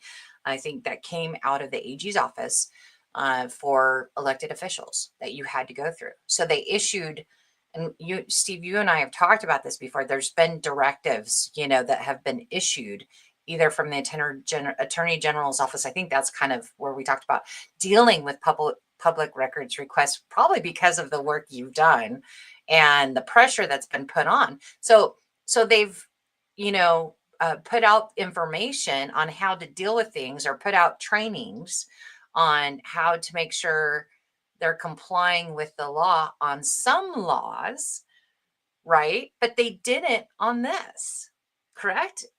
Am I assessing this That's correctly? that's correct. Yeah, and it's because you have to consider the enormity of the work here. Now, I don't know how the healthcare authority actually got that done as quickly as they did. I mean, I'm mystified and happy. I mean, that's amazing. I just am shocked, but I think, the healthcare authority is a way newer, because remember, before the healthcare authority it was just called the Department of Health. And I think it's probably, even though the healthcare authority has a ton of records, I think it's probably way quicker for the healthcare authority, since they're a newer agency, to scramble and get together the index than it would be the office of the governor, because the office of the governor has to go back at least to 1990. Yeah. Um, But and even if they showed I would think, who knows? I mean, I'm not a judge, but even if they could show that they're working on it and working to at least get current right now with the current administration, I mean, that would be a huge step in the right direction. I mean, you can't expect somebody to just snap their fingers and it all be there all of a sudden from the last 35 years, right? Yeah, that's true. I mean, to some extent, you are definitely correct. But the issue is, like, how severe this Records Act violation is. This Yeah. goes back to Governor Gregoire all the way up through Bobby. Yeah. And when you look at, I mean, when in Section 580 of the Public Records Act, that section discusses public records officers. And it lays out the training they're supposed to receive, mandatory training that public records officers are supposed to receive. Those public records officers are certified in all of their knowledge. So when you become a public records officer, you are certified to know all of the ins and outs of the entire Records Act. How is it that you can be certified to know everything in the Records Act, yet Section 70 is somehow mystically avoided? Well, the answer is obvious. It's because it goes back to accountability. This tool, meant to aid a person in making a records request, produces the greatest amount of accountability in the entire Records Act, because those documents, based on the legislature's intent, were deemed to be the most Yeah. important and salient for the citizens of the state to be aware of, Wow. instantly, on demand. And there's no way that every public records officer since 1990 has somehow Just missed that section. just missed that. Yeah. Every single state agency in the entire state for 35 years at a minimum has somehow just not been aware of this. I mean, are they illiterate? Can they not read? Do they, you know, what's going on here? And that's the problem, is like, it gets to a point where the evidence is so mountainous Yeah. that you look at this and you realize this is just absurd. It's not because there is an excuse. There is no excuse. You Yeah. can't excuse away every executive branch agency for 35 years and say it was just a mistake. Now, could you, for maybe like the Office of Administrative Hearing? Sure. It's one agency. It doesn't excuse them for violating the act. But by the way, the Office of Administrative Hearing does have their index as well. But Interesting. could you find randomly one agency's been poorly administered for 35 years? Sure. Every single executive agency? No. Yeah. No, this is done with intent. This is Yeah. done to weaponize the Records Act against the citizens, to confound their ability to hold their government to account through swift, efficacious transparency. So Tracy commented, there's a court date going on suing Bob Ferguson to have him recalled. And then she adds, court this month, you should add these charges. So I wanted to make sure to share that. Oh, that's a really great point. Yeah, I was aware that this recall stuff is going on. One of the things that I think you might find interesting too, MJ, is I've been calling around for attorneys for the last year, maybe a little bit more. Over 100 attorneys. Not one of them, except for the one that I've been speaking with recently, who is an absolute court wizard. I don't want to mention her name yet, though, because I haven't officially retained her for this, but Not one lawyer outside of that individual I've been speaking to recently been willing to take this for a couple of Yep. reasons. One, they said there was about 15 of them said they don't want to lose their legal career. They Yep. said they fear, Retribution. yep, they fear that the state will go through every single record they've ever submitted and find a quote perjury charge on them or something, even though it was inadvertent, something on any statement anywhere and say, oh, now that this is done, we're going to go to the Office of Defense Counsel for the Washington State Bar Association and have you lose your license, just like Shannon McMenemy lost her license here recently. And who's And that? then, so Shannon McMenemy is the insane um, former general legal counsel for the Bellevue School District, who was the president of the John Brown Gun Club of the Puget Sound, and also their legal counsel, and an avid supporter of Willem Van Spronsen, the domestic terrorist that attempted to blow up by firebombing the ICE Immigration Center in Tacoma back in 2021. And I brought, you have some videos on this, by the way, so people can go oh watch yeah, that and dig into that a little bit more. It's pretty fascinating. yeah. There's three or four stories on her, but the idea here with her losing her law license is those lawyers I was speaking to about trying to bring suit against the office of the governor, they were saying like, look, they're gonna find something, not because I'm a criminal, but because people make mistakes and they'll just max those charges. And all of a sudden you've lost your law license, you can't practice, you've lost your business, Yeah. you may go to jail, So they're Yeah. like, it's just not worth it. They're like, I'm not interested in doing it. The other response was they're going to empty the attorney general's office out on me. They're going to put every lawyer on this and they are going to make this drag out for 100 years. Yeah. And they just said, it's just that kind of a fight's not worth it for me. So what I've been looking for is an attorney that, is willing to have that level of fight, because while this is an in the weeds records act thing, it definitely does not have sex appeal. Like, let's say the governor was caught murdering somebody, right? Very salacious, very like, oh my gosh, that's top shelf bad. Nobody wakes up and goes, I'm going to dig into the Records Act today and figure it out if I can find some detailed thing they've been violating for 50 years. Said nobody ever.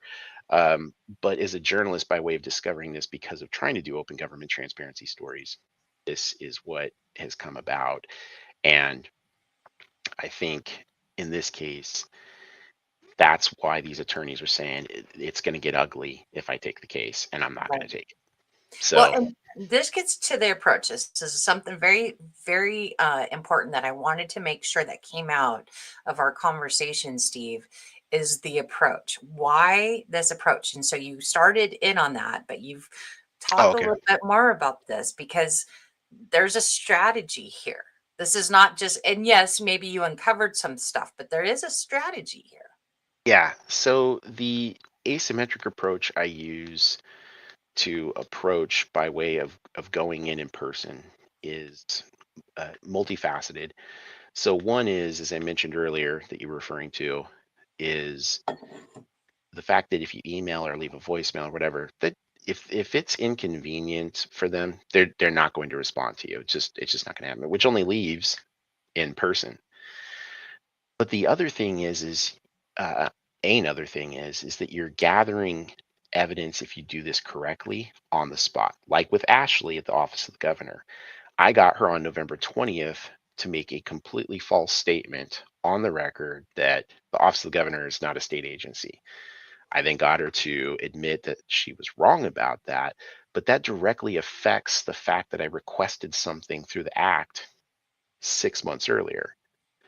And that evidence right there becomes something you can use in a court proceeding or whatnot. It also shows the people what's going on, because nowadays, the way people are digesting news, they're not really reading articles as much as they used to. They're often going to YouTube, X, Facebook, watching videos of the thing happening. And in Right. this case, the thing happening is they're doing that. But the other thing, the third part of that is government is terrified, literally, to have you show up in person. And you need no more evidence than that, than when you saw Governor Ferguson hold that press conference. And who was the guy that showed up at that one? Steve Iman. Yeah, it was Iman. That's right. So Steve Iman shows up, and Bobby was really, Uncomfortable, really uncomfortable. to say the least. Now, is anyone honestly worried that Steve Iman was just going to all of a sudden stab the governor or whatever? No, of course not. I mean, he doesn't want to go to prison. He's not a lunatic, right? He's not going to do that. But the fact that his opposition, the governor's opposition, was standing right there made him so profoundly uncomfortable, because they know what's going on is true, right? As it relates to Steve Iman, or as it relates to me doing the records index story. Yeah. And they know they can't escape. They have to confront you right there, which is why they're using the teleworking policies and everything to have everybody work at distance. So there's no accountability. Tim But Iman. these, Thanks, Tracy. Sorry. I said Steve. It's Tim Iman. Sorry. oh, Tim and I, yeah, that's right. Yeah. So those are the three reasons why I do it the way that I do it, because it's really the only way to get this accountability. And frankly, the accountability isn't really a particularly satisfying amount to this point, but it's the only way that I've been able to find any degree of accountability. Yeah. Well, it's a great point, and it kind of comes back to like Elon Musk saying, you are the news now. We are the news now, Yep. and we need to use these opportunities. And it can be uncomfortable. I'm not sure I feel confident even in doing what you do at this point, Steve. But you make such a great point. Like these offices, these people, employees are employees of the state. They're supposed to be working for us. And Mhm. and there are laws. And of course, what I like is that you're civil. You're not evil, but you know your rights. And you're not afraid to ask those uncomfortable questions and be direct about it. So it's very, very it's very important. So you also had shared with me another part of that strategy, and you talked about like the mafia. So will you just share that a little bit about how they got the mafia Oh, you mean in terms of how and the they're approach? obfuscating?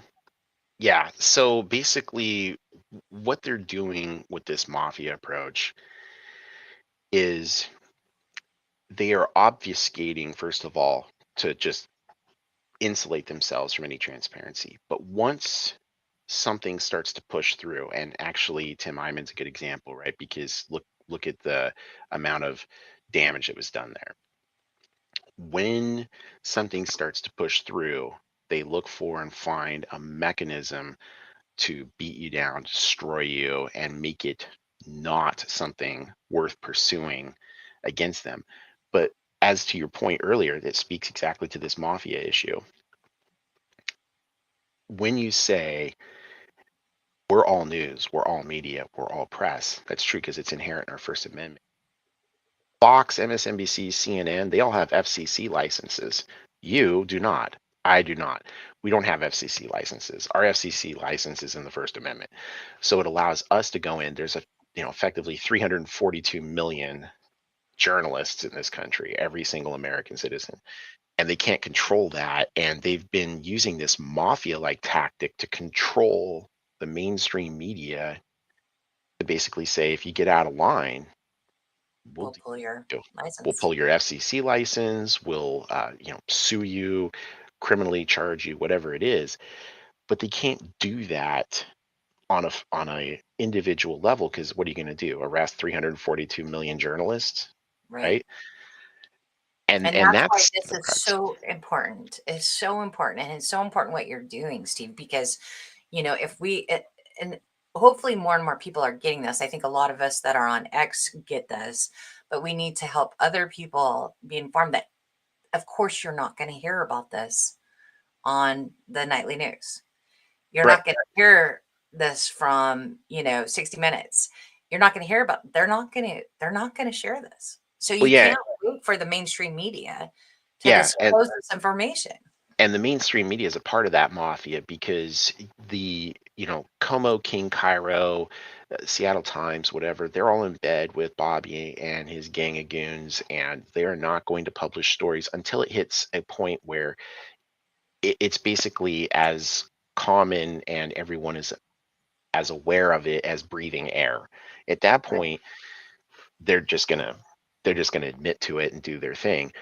But up to that point, they don't want to, because once you start showing a crack in the armor, it's downhill from there for them. And so the mainstream media, like for example, the ones I mentioned, in concert with the bigger ones, are in bed with the state government, and they're not going to relinquish the control of the narrative. They're not going to relinquish controlling how you access records and have transparency. And that's why, if anyone does decide if they're going to start requesting records going in, whether it's at a local agency level or a state agency level, always, absolutely 100% of the time, record your interactions. Yeah. Take your cell phone, put it on record, and record it. Because I have had, which is another story that's going to come out Thursday. I was out on the San Juan Islands recently. I was out at Friday Harbor, and one of the town, I guess, receptionists, executive assistants, whatever, was trying to frame me on camera for a Class B felony of stalking and intimidation and bullying, because I was making a public records request on camera, recording it. And fortunately, the sheriff out there is amazing. He is seriously amazing, and so and Deputy Krebs was very cool too. But this is the point: is like, when you start pressuring government agencies to perform, and they don't, they will straight up do that kind of stuff. And that's why you have to record when you have interactions with them, because otherwise it's your word against theirs, and their word's always going to win because they're the government. Yeah, that's a great point.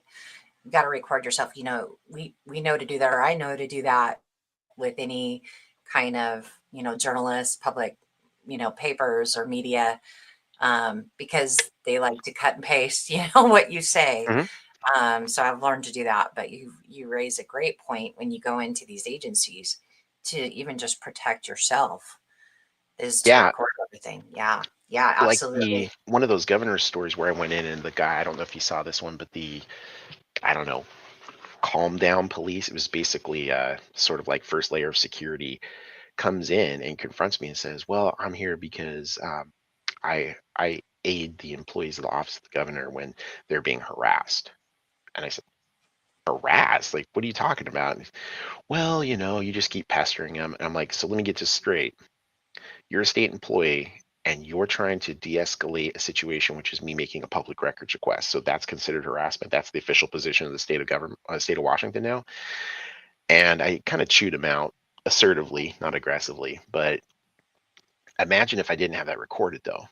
Right. Now he could say, "Oh, he's getting aggressive. I need a state patrolman to come in here." Now it's your word against the security guy, the state patrolman, and the employees of the office of the governor. Whereas if you got a recording of it like I do, hard to argue that. Right. Yep, exactly. Great point. Great point. Well, Steve, this has been fascinating. And I know you have so much more information through your YouTube videos. And I mean, we kind of touched on a few of the videos and the information pieces that you've done, but I know you also have a plethora of other ones. What kind of final thoughts do you want to share with everybody, to kind of sum up the conversation, or any other important points that you want to get across before we finish today? Yeah. Well, first is I would read and I know it's not a fun read, but I would read the first 9 sections of the Public Records Act, and then also Section 520 and 580. I And would do remind that. people, remind people the number of the RCW again. Yeah, so it's RCW 42.56, and then 010's definitions, and then through Section 90 goes through the most important parts of the Records Act, like the just sort of meat and potatoes, day-to-day stuff. 520 talks about timeframes, and 580 is the public records officer. Those are the most important things to know. So definitely read those. If you're going to go and make a records request, you need to know those, because inevitably you're going to get shenanigans. They're going to try to drag it out or whatever. And these are the tools that are going to aid you to the greatest degree in combating their obfuscation and delaying and all that kind of stuff. I would also say document everything you can. So certainly email. I would say don't ever make a phone call, because even if you do talk to them, the privacy statute of Washington State could be enacted to criminally charge you. If you recorded the phone call, whereas if you just email, you've got actual text, but then go in and follow up in person. Because what they're afraid of, they're terrified of being exposed and humiliated for failing at their jobs. And going in person and recording your interactions achieves that. It shows their incompetence, and government survives by legitimacy. That's it. That's all it does. And so if you can prove they're illegitimate, they've lost. Say that again. If government proves that they are illegitimate by their actions, they have lost. Right. And what survives? You said something right before that. Well, their survival is predicated on legitimacy. I mean, that's all it is. Yeah. If they don't have that, they're done. Right. Right.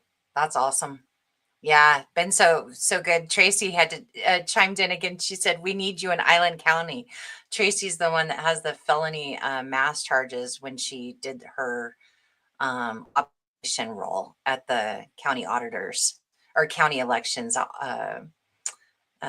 office, and they charged her for that. So, A felony for wearing a mask? what for not? A felony for not wearing a mask. Yeah, you need to definitely connect. Tracy, I'll help connect you guys afterwards. Yeah, you need to check into that. Yeah.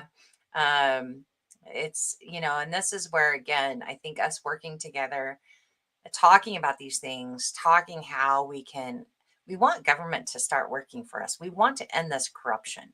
Yeah. And that's what's so frustrating about what happened with Tracy is here, the observation, the party observationists for our election system is in statute, right? And she was doing her duty as a Republican observer. And I mean, it's spelled out, right? For you have Democrat observers, party observers, and you have Republican observers. It's spelled out in statute. And she was doing her duty, volunteering her time.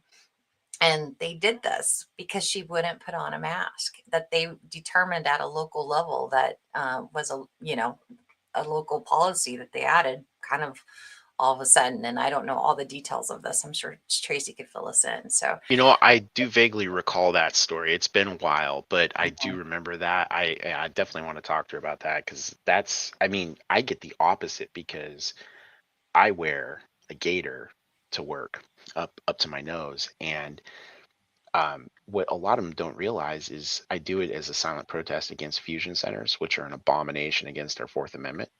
And I do it because I'm not going to let another grown adult tell me how to wear my clothes.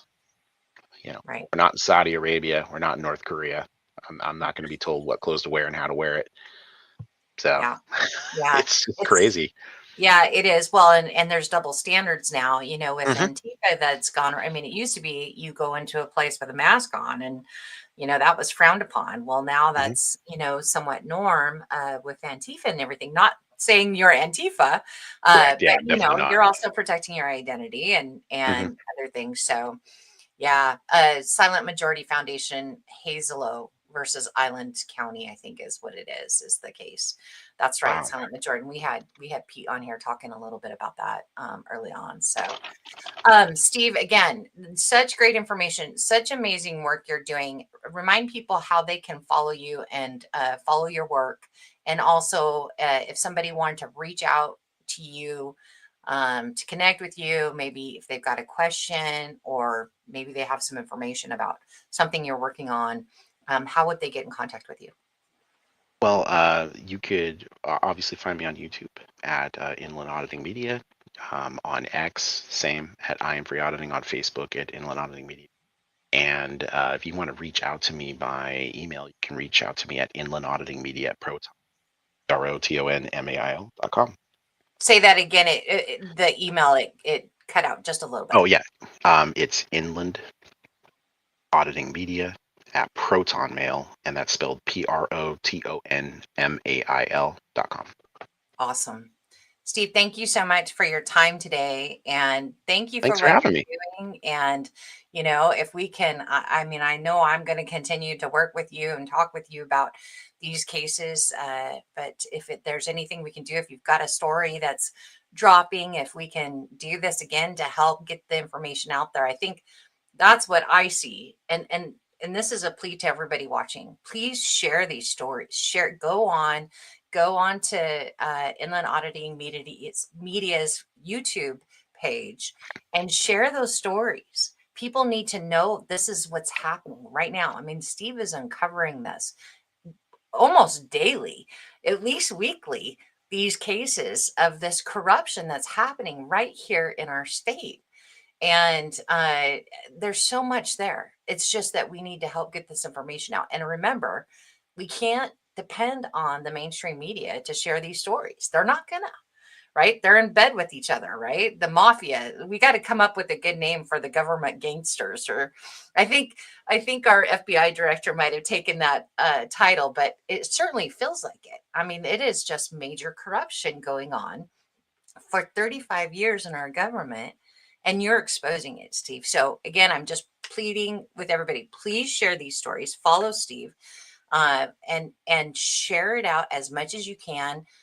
Post it on comments when people are talking about other corruption in government. Share Inland Auditing Media's stories as well to help promote this across not just our state but in our country. And I'm hoping that, your approach and your strategy to get the FBI involved can make a difference here, because you're right. Our own government is probably not going to go after our own government and expose this. Yeah, I agree. And well, thank you for that full-throated support. I really appreciate it. That's amazing. You've been absolutely wonderful today and in the past as I've worked with you over recent times. So we've gotten to know each other a little bit. So I appreciate that. And yeah, I mean, you guys can reach out to me as I explained. Send tips and leads my way. I mean, that's literally how I work right now. So send it my way, Tracy. I'll find a way to get a hold of you and bring some awareness however I can, and we'll just keep going that direction. That's right. Awesome. Well, thanks again, Steve. Thanks everybody for being here, and blessings to you. And we look forward to continuing to watch the stories that you put out. Thanks, MJ. Appreciate it. Take care, everybody.